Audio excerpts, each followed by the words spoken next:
Good evening, and very good evening. How are you guys? I hope you guys are doing really great. Well, today's video is about Nikon Z5, and I'm going to share with you my top 5 reasons why the Nikon Z5 is the best for wedding photography. So here it is. This is it, Nikon Z5, as you can see.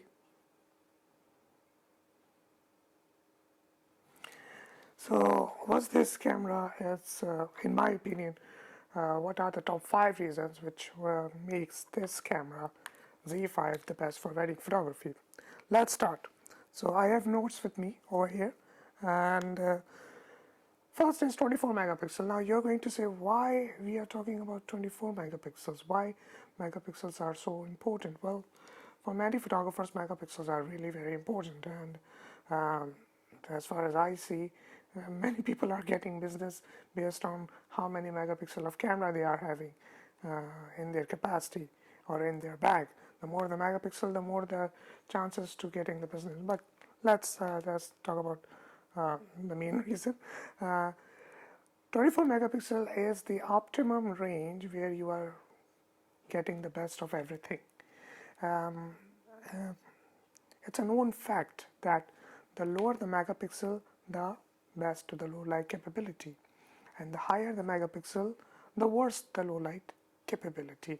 We have tons of example like D800, D810, D850, Canon 5D Sony A7 R4, and Panasonic S1R. So these are those cameras who are higher the megapixels, the worse the low light condition. Okay, so there is a sweet spot where you are getting the best of both worlds.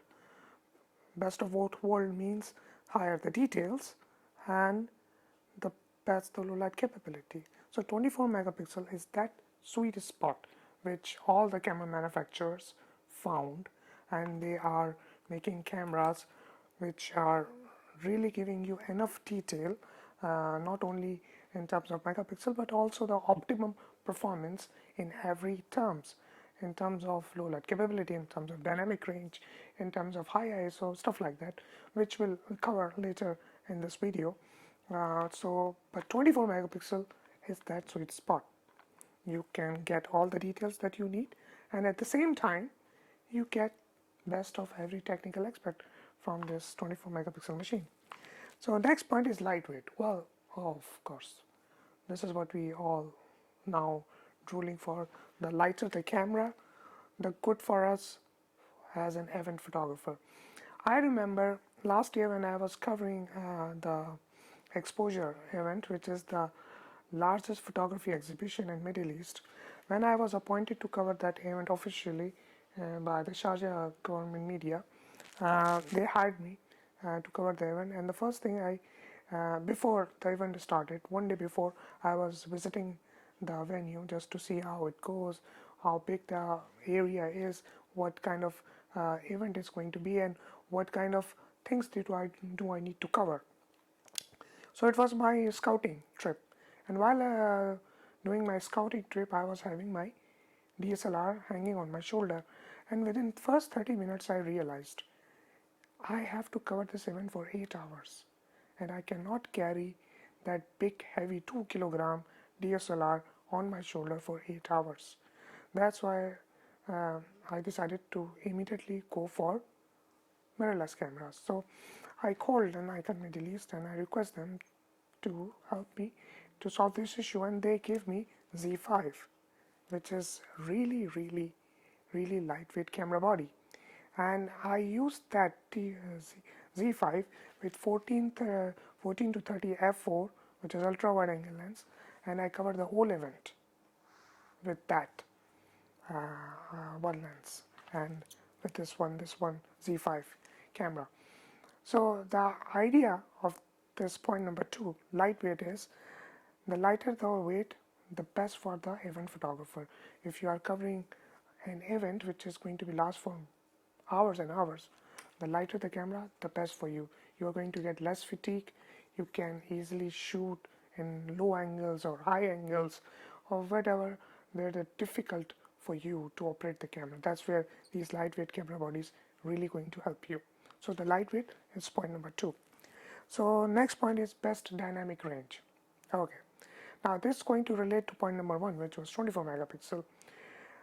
Here is the thing, before we address this dynamic range, I have to highlight a little bit about the term called SNR firmware, because SNR firmware is a very key factor which impacts the dynamic range and the next point which I'm going to share with you after this dynamic range.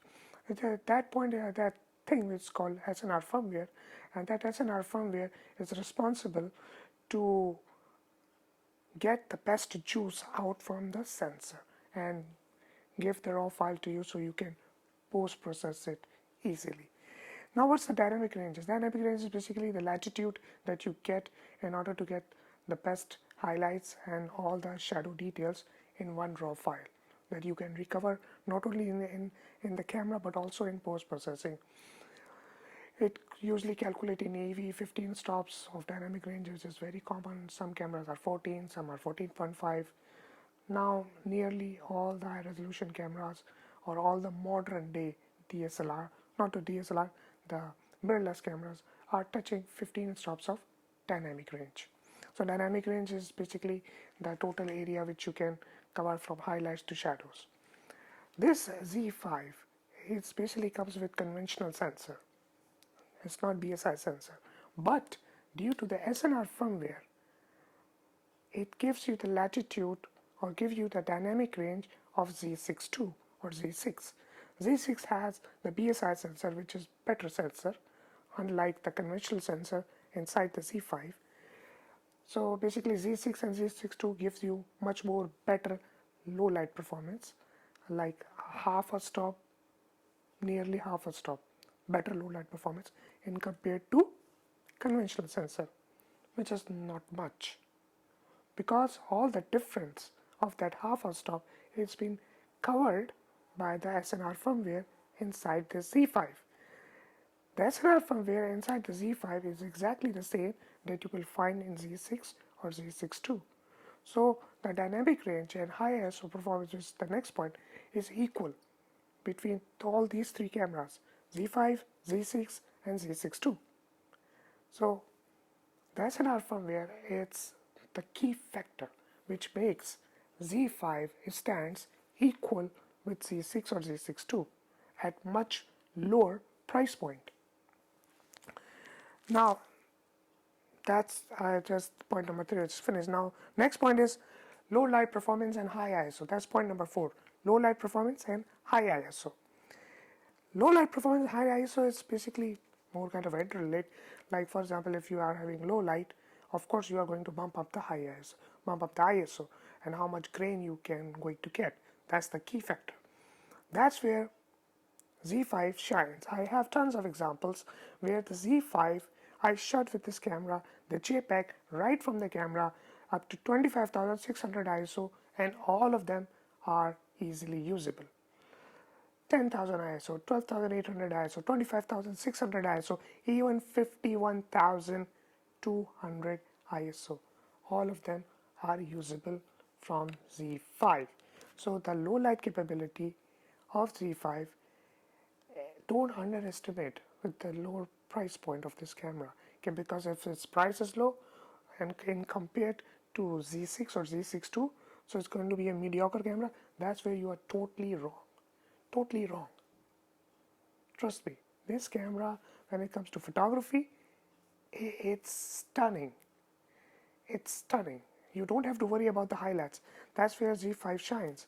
So low light, in low light you will get almost nearly identical performance like Z6 and Z6 at much more lower price point in Z5. So that's point number 4. Now the 5th point, it's dual card slot. Well, that's extremely important. Now you're going to say, why? Well, we have two card slots in Z6 but here, wait a minute. In Z6 you are having one XQD and one SD card slot. So that one XQD card It's really expensive in compared to SD card. In Z5 you have two SD card slot, two. So that's where Z5 shines. You are having backup.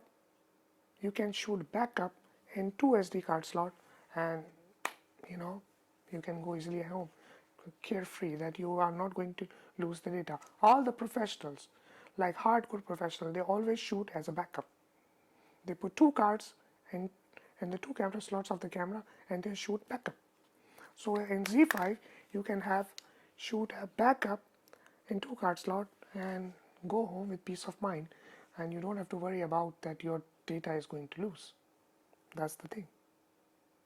That's really true. And when I first come to know about the two SD card slot in Z5, and I was like, wow, that's a peace of mind, because first of all, the SD cards are very much cheap in compared to XQD. So I can easily shoot the backup. I don't have to worry about that I have to carry the XQD card reader, because now all the laptops are having SD card.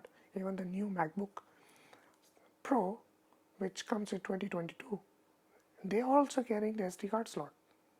All the modern day laptops are having SD card.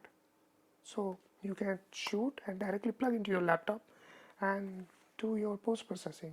You don't have to carry extra card reader. That's where Z5 shines. So that's point number 5. So that's 5 points which makes Z5 the best wedding camera for you guys. But before I'm going to wrap up the video, I have one more point which is I consider as a bonus point, which I want to share with you, and that is best Nikon glass. Now you're going to say, well, it's the marketing. No, it's not marketing. Nikon is famous for making the best glass in the world, period. Okay, so you are having a much more lower price mirrorless camera with two card slots, which can take any type of lens in the world using the adapter, and it gives you the best dynamic range, best low light performance at much more lower price point. Actually the lowest price point with all these features. You can put any manual focus lens using an FTZ adapter on the Z5, and you can have the best image in the world.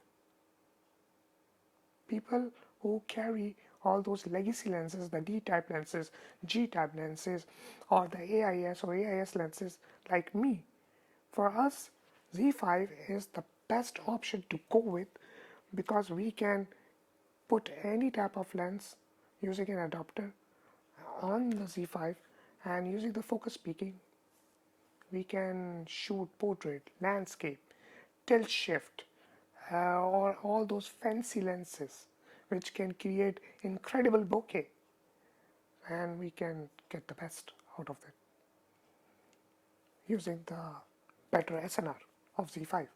So these are my 5 plus 1 bonus point for you, which makes Nikon Z5 the most affordable full frame mirrorless camera in the world as we speak, offered by Nikon.